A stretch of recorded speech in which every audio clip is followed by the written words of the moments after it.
What would you do if a stranger in a fake uniform slapped your wife in broad daylight? The answer for Daniel Carter, a retired FBI agent, was simple: fight back. The slap wasn't just a sound. It was a spark, one that ripped through a quiet suburban street on a warm afternoon in Round Rock, Texas.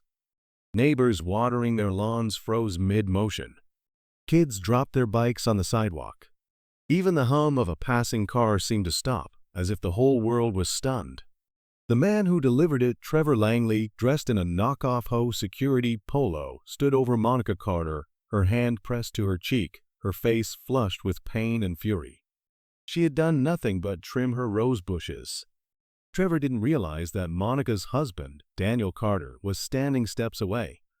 Daniel had spent 25 years in the FBI chasing down fraudsters, mob bosses, and men who thought intimidation made them powerful. But nothing in his long career compared to the white-hot rage of seeing a stranger strike his wife on their own front lawn. Daniel's voice cut through the silence. "Did you just hit my wife?" It wasn't loud. It was sharp, like steel scraping on stone. Trevor forced a laugh, glancing at the two men behind him, his so-called security team. Both wore cheap uniforms with plastic badges clipped to their belts. "She was out of line," Trevor sneered. "Breaking HOA rules.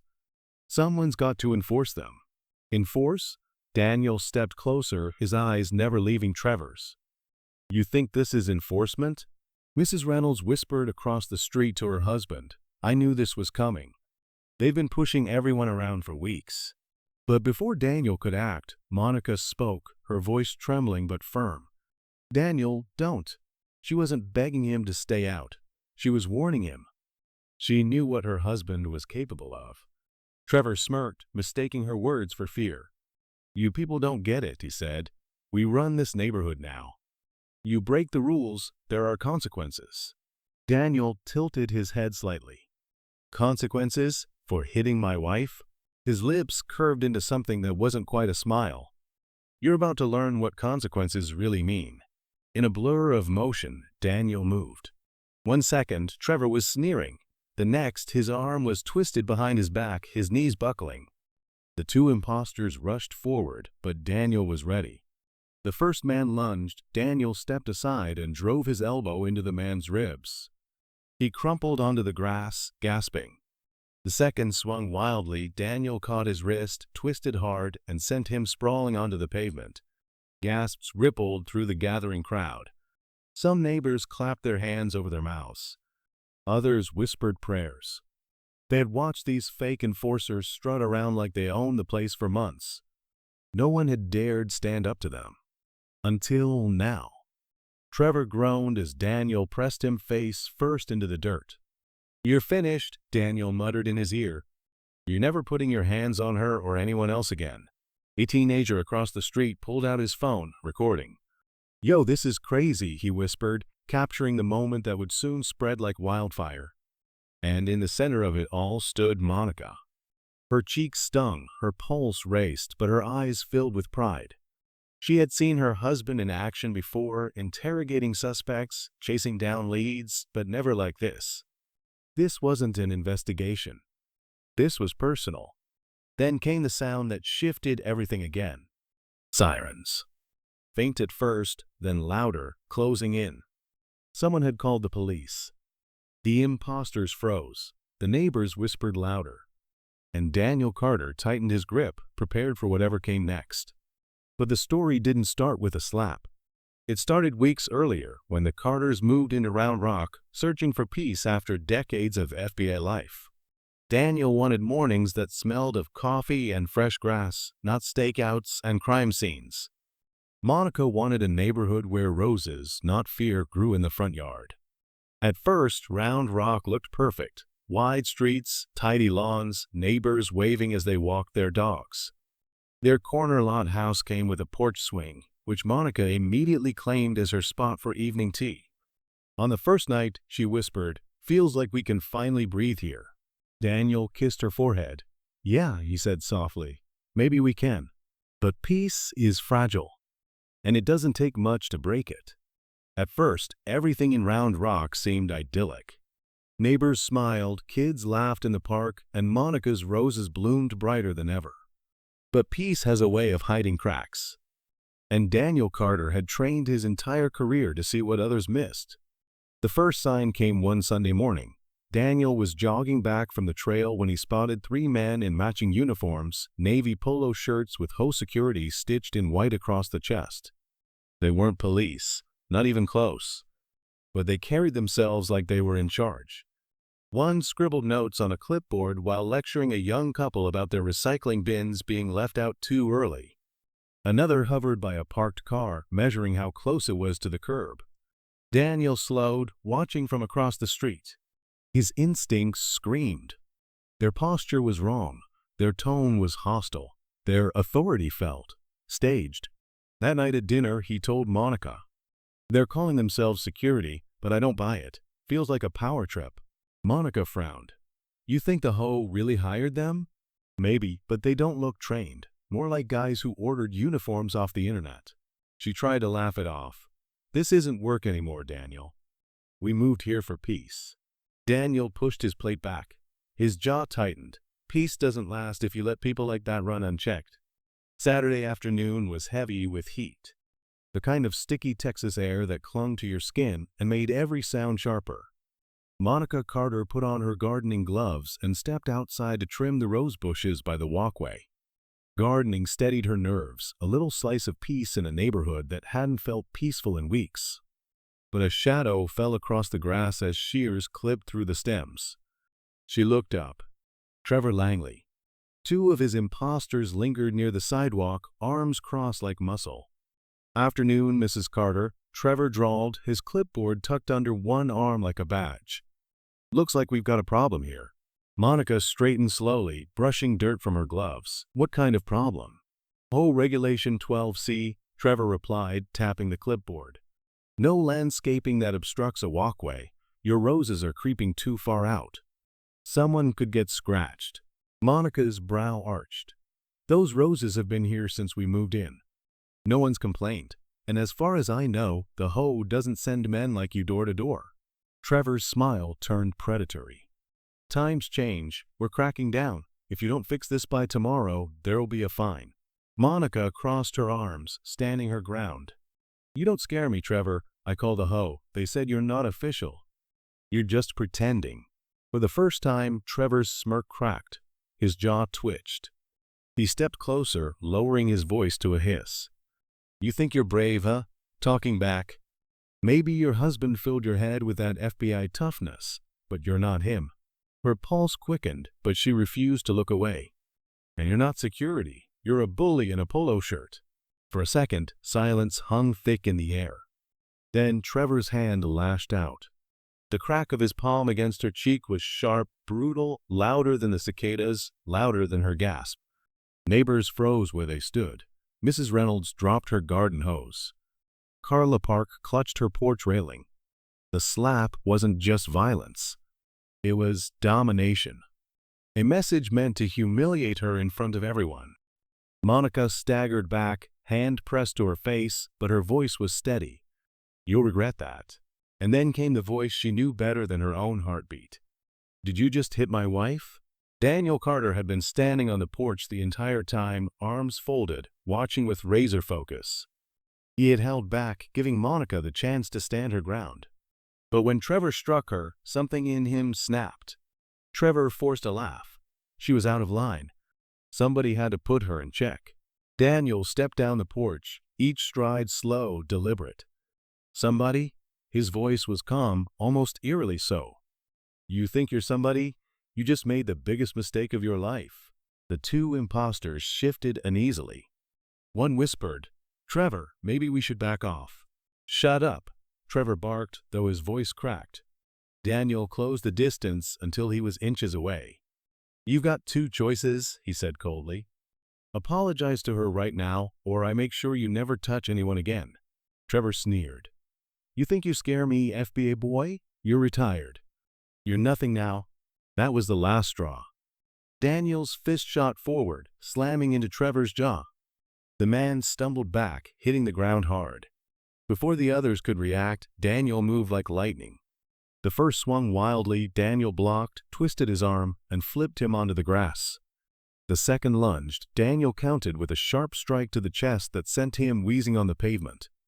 Neighbors gasped, some cheered under their breath. For months they had lived under these imposters' shadow. Now they watched them crumble in seconds. Trevor groaned, clutching his jaw as Daniel towered over him. "You think this is over?" Trevor spat blood onto the sidewalk. Daniel leaned down, his voice a low growl. "It's over when I say it's over, and trust me, it's over." Sirens wailed in the distance. Closer, louder. Someone had already called the police. The crowd thickened, phones recorded from every angle. Carla Park stepped forward, voice trembling but fierce. "I saw it," he slapped her. "We've all seen what they've been doing." Mr. Chen added, "They came after me and my wife. Said we owed fines that didn't exist." Mrs. Reynolds raised her cane. "They threatened me over my curtains." Voices rose in unison, weeks of fear spilling out at once. By the time the squad cars screeched onto the street, Trevor and his crew were bruised, beaten, and surrounded by angry neighbors. 2 deputies stepped out, hands on holsters. "What happened here?" one asked. Carla didn't hesitate. "They're not HOA security. They've been terrorizing us for months." And today, she pointed at Trevor, he hit Monica Carter right in the face. The deputies moved quickly, frisking the men. Fake IDs, bogus badges, and clipboards filled with counterfeit citations came out. "These are fake," one deputy muttered, "not even close to real." As the imposters were lined up against the squad car, Trevor spat. "This isn't over." But his voice trembled now. Daniel didn't even blink. "You laid your hands on my wife. That's something you don't walk away from." News of the imposters spread fast. Neighbors gathered in clusters, sharing stories they had been too afraid to tell. The Reynolds admitted they had paid $200 in bogus curtain fines. The Chens confessed they had handed over $50 for a fake shrub citation. Others admitted they had been followed, threatened, and harassed. Daniel stood silently, listening. When the voices quieted, he spoke. "You all knew something was wrong, but fear kept you silent. That silence is what gave them power." Hannah's voice, soft but steady, carried next. "When he hit me, I felt humiliated, but I wasn't afraid. Because I knew Daniel was there, and because I knew none of us should have to live like this." For a long moment, the crowd was silent. Then Margaret Reynolds, voice shaking but strong, lifted her chin. "She's right. This is my home, and I'll be damned if I let 3 punks in fake uniforms tell me how to live." The neighbors nodded. Murmurs of agreement rippled. For the first time in months, fear was thinning. 2 days later, the Chen family's garage was packed wall to wall. Folding chairs, kids on bikes, people standing shoulder to shoulder. Not for a party, not for a holiday, for unity. Carla Park stood first. "We all knew something was off. We let it slide because it was easier than confronting it. But if Daniel hadn't stepped in, who knows how far Trevor would have gone." Monica's cheek was still faintly bruised, but her eyes burned with strength. "This isn't just about me. It's about all of us. We can't live in a neighborhood where fear decides how we act." Daniel stood, his presence commanding the room. "You don't need FBA training to push back against bullies. You just need to stand together. Bullies only win when no one speaks up." The room erupted in nods and murmurs. Plans were made. Phone numbers exchanged. A neighborhood chat was created. For the first time in weeks, laughter even broke out. As Daniel and Monica walked home that evening, she touched his arm. "Do you think this really changes anything?" Daniel looked around at the street. Kids playing basketball, neighbors chatting, porch lights are glowing. "Yeah," he said quietly, "it changes everything." Because fear had kept the neighborhood silent. But courage, even one moment of it, had shattered that silence. And from that day forward, the imposters weren't remembered for the fines they faked or the threats they made. They were remembered as the moment a community stood up together. The following week, Monica had her own encounter. She was returning from the mailbox when Trevor Langley stopped her. He glanced at her mailbox, then at her. "Paint's peeling, that's a violation. Needs to be fixed within 10 days or you'll be fined." Monica blinked. "Excuse me? The HOA usually sends letters, not." Men with clipboards. Trevor leaned in too close. That's how it used to work. We're stepping things up. We're not afraid to enforce the rules now. His smirk made her skin crawl. That evening, she told Daniel. He talked to me like I was a criminal over paint. Daniel's eyes darkened. That's not enforcement, that's intimidation. The next day, he called the HOA office directly. The receptionist sounded confused. Sir, we don't have a security team. We've never had one. If someone's claiming that, they're not with us. Daniel's gut twisted. He had spent years investigating fraudsters who preyed on fear. Now they were standing right in his neighborhood. In the days that followed, whispers began to spread. The Reynolds family admitted they had been threatened over too many lawn decorations. The Parkers' teenage son had his basketball confiscated for playing past 9 p.m. The Chen family received a fake citation for non-compliant shrubs. Everyone had a story, and everyone was too afraid to fight back. As Daniel watered the lawn one evening, he saw Trevor again, clipboard in hand, circling another neighbor's car. Daniel called out across the street. Hey, you work for the HOA? Trevor smirked. We work for the community. Someone has to keep things in order. Daniel stared in waver.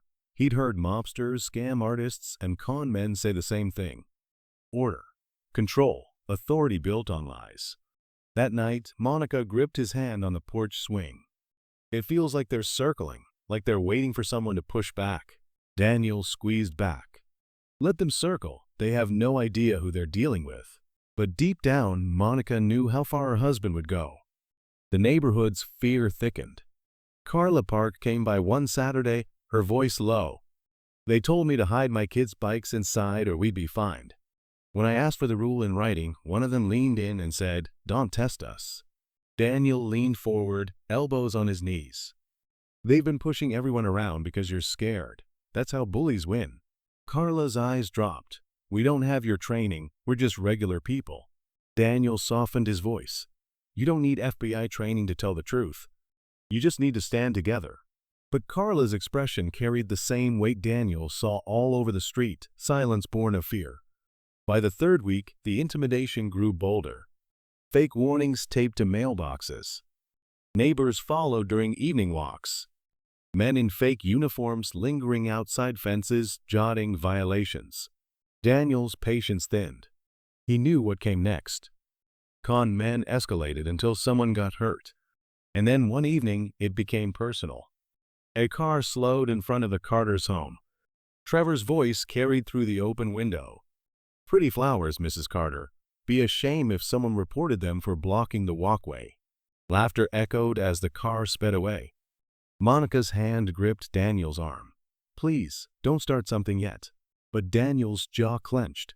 His voice was low, controlled. They just did. The first real showdown came on a scorching Tuesday afternoon. Daniel had just returned from the store when he saw Trevor and his crew circling the Chen's yard, clipboard in hand. He set his groceries on the hood of his truck and walked over. Hey, he called out. His voice was calm and steady. What exactly do you think you're doing? Trevor turned, smirk firmly in place.